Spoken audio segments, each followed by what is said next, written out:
નમસ્કાર દર્શક મિત્રો, ભારત ભૂમિ ન્યૂઝ ઇન્ડિયા સાથે હું વૈશાલી બુબારું સ્વાગત છે આપ સૌનું। કરીશું નજર આજના સૌથી મોટા સમાચાર પર। આણંદથી વિમાન દુર્ઘટનામાં જીવ ગુમાવનાર ખંભોળજના આકાશ પુરોહિતનો નશ્વર દેહ પરિજનોને સોંપાયો।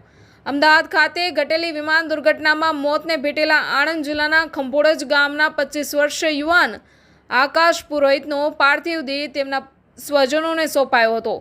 ડીએનએ સેમ્પલિંગની પ્રક્રિયા પૂર્ણ થયા બાદ અમદાવાદ સિવિલ હોસ્પિટલ તંત્ર દ્વારા દેહ સોંપવાની કામગીરી હાથ ધરવામાં આવી હતી। આ પ્રસંગે આણંદના સાંસદ મિતેશભાઈ પટેલે હાજરી આપી પુષ્પાંજલિ અર્પણ કરી અને પરિજનોને સાંત્વના પાઠવી હતી। જિલ્લા વહીવટી તંત્ર દ્વારા દેહ લાવવા માટે 108 એમ્બ્યુલન્સ, પોલીસ વાહનો અને પરિવારજનો માટે અલગ અલગ વાહનની વ્યવસ્થા ગોઠવવામાં આવી હતી। મૃતદેહના સ્વગામ ખંભોળજ પહોંચતા ગામમાં શોકની લાગણી છવાઈ ગઈ હતી। અંતિમ દર્શન માટે ગ્રામજનો મોટી સંખ્યામાં ઉમટી પડ્યા હતા। વહીવટીતંત્રના અધિકારીઓ સમગ્ર પ્રક્રિયા દરમિયાન પરિવારજનોની સાથે રહ્યા હતા। બ્યુરો રિપોર્ટ, ભારત ભૂમિ ન્યૂઝ ઇન્ડિયા, આણંદ।